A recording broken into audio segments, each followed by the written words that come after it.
नमस्कार, मेरा नाम हिमांशु जांगड़ है। आप देखना शुरू कर चुके हैं भिलाई टाइम्स। गौरतलब है, पंडित प्रदीप मिश्रा की कथा का आयोजन भिलाई में किया जा रहा है। पूरा भिलाई इस समय भक्तिमय वातावरण में डूबा हुआ है। लेकिन आखिर पंडित प्रदीप मिश्रा हैं कौन? वो कथावाचक कैसे बने? उनके परिवार में कौन कौन है और उनके जीवन का वृतांत क्या है? इस वीडियो के माध्यम से हम आपको इसकी पूरी जानकारी देंगे।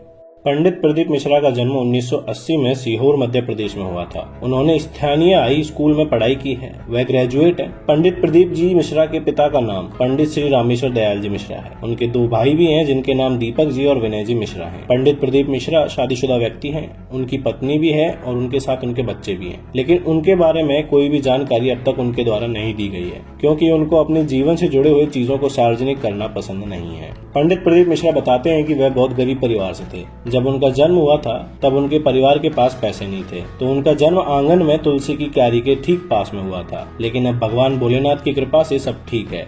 आज भी वह तुलसी की क्यारी उनके आंगन में रखी हुई है। पंडित प्रदीप मिश्रा पहले एक टीचर थे।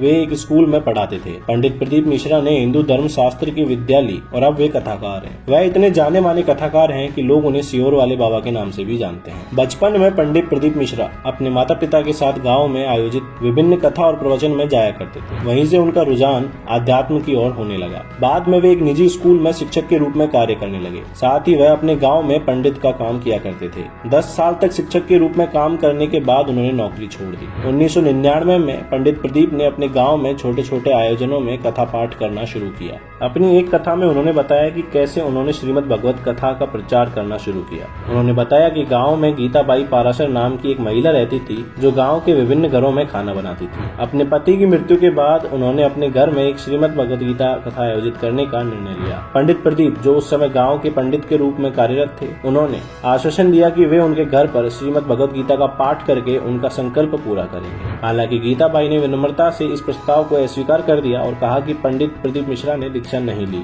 वे कोई गुरु नहीं है, इसीलिए वे कथा का प्रचार नहीं कर सकते हैं। इसके बाद वे इंदौर गए और श्री गोवर्धन नाथ के अधीन अपनी गुरु की दीक्षा ली। अपनी कथा में उन्होंने अपने गुरु के बारे में बात करते हुए कहा कि गुरु ने ही हमें धोती पहनना सिखाया था। गुरु ने मेरे हाथ में एक पोटली दी थी और कहा था कि तुम जहाँ भी कथा करो, तुम्हारा पांडाल कभी खाली नहीं रहेगा। यह उनकी कृपा है कि इतने सारे भक्त मेरे पांडाल में आते हैं। दीक्षा पूरी करने के बाद उन्होंने अपने गांव और आसपास के क्षेत्रों में श्रीमद् भगवत गीता का पाठ करना शुरू किया। धीरे धीरे उन्होंने 2020 में लॉकडाउन के दौरान शिव पुराण में रुचि विकसित करना शुरू कर दिया। उन्होंने अपना पहला शिव पुराण वीडियो अपने YouTube चैनल पर प्रदीप जी मिश्रा सीहोर वाले बाबा के नाम से अपलोड किया। कुछ ही दिनों में उनके वीडियो को हजारों व्यूज मिल गए। धीरे धीरे उनके शिव पुराण कथाएं YouTube पर लोकप्रियता हासिल करने लगी।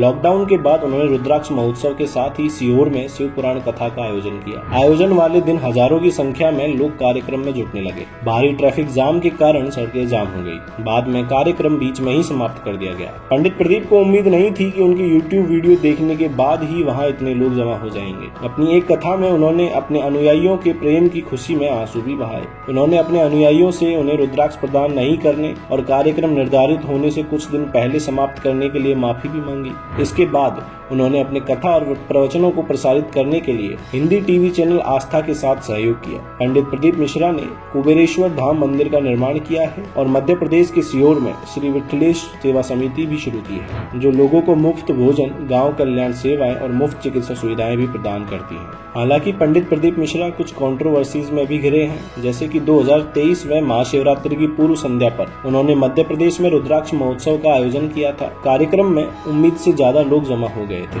जिससे महोत्सव में हंगामे की स्थिति पैदा हो गई थी। कुछ लोगों की मौत हो गई थी। कुछ लोगों ने भीड़ को संभालने के लिए उचित व्यवस्था नहीं करने के लिए पंडित प्रदीप मिश्रा को दोषी ठहराया, तो कुछ लोगों ने स्थानीय पुलिस और प्रशासन पर भीड़ को ठीक से नहीं संभालने का आरोप लगाया। घटना में एक महिला ने पंडित प्रदीप के भतीजे के खिलाफ गलत व्यवहार करने की शिकायत भी की थी। स्थिति को देखते हुए रुद्राक्ष महोत्सव को निर्धारित समय से पहले ही समाप्त कर दिया गया। बाद में एक रिपोर्टर ने पंडित प्रदीप मिश्रा से उनके कार्यक्रम में स्थिति के बारे में पूछा, तो वह स्थिति से अनजान दिखे। उन्होंने कहा, मेरे पास इस संबंध में कोई स्पष्ट जानकारी नहीं है। जो भी यहाँ आया है उसे जाना है, भले ही वह मैं हूँ। पंडित प्रदीप काफी लंबे समय से अपने धार्मिक आयोजनों के दौरान विवादित बयानों के कारण सुर्खियों में रहे हैं। कथित तौर पर अपने एक प्रवचन में उन्होंने भारत के संविधान का अपमान किया, जिसे भीम आर्मी द्वारा अच्छी तरह से स्वीकार नहीं किया गया था। पंडित प्रदीप ने यहाँ तक कहा कि भारत एक हिंदू राष्ट्र था अपने दूसरे प्रवचन में उन्होंने कहा कि भारत में हर घर से एक समर्थक को संघ या बजरंग दल से जुड़ जाना चाहिए। स्थानीय कांग्रेस नेताओं ने उनके बयान पर सवाल उठाए। उन पर एक बार अंतर्राष्ट्रीय संगठन अखिल विश्व गायत्री परिवार के सूत्र वाक्य हम बदलेंगे युग बदलेगा, हम सुधरेंगे युग सुधरेगा को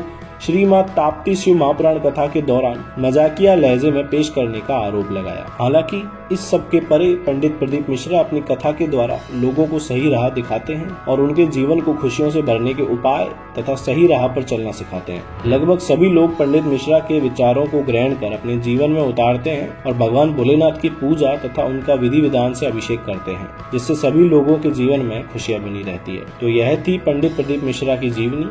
आज के लिए बस इतना ही। हम फिर मिलते हैं आपसे एक नई वीडियो में। तब तक के लिए वीडियो देखने के लिए धन्यवाद।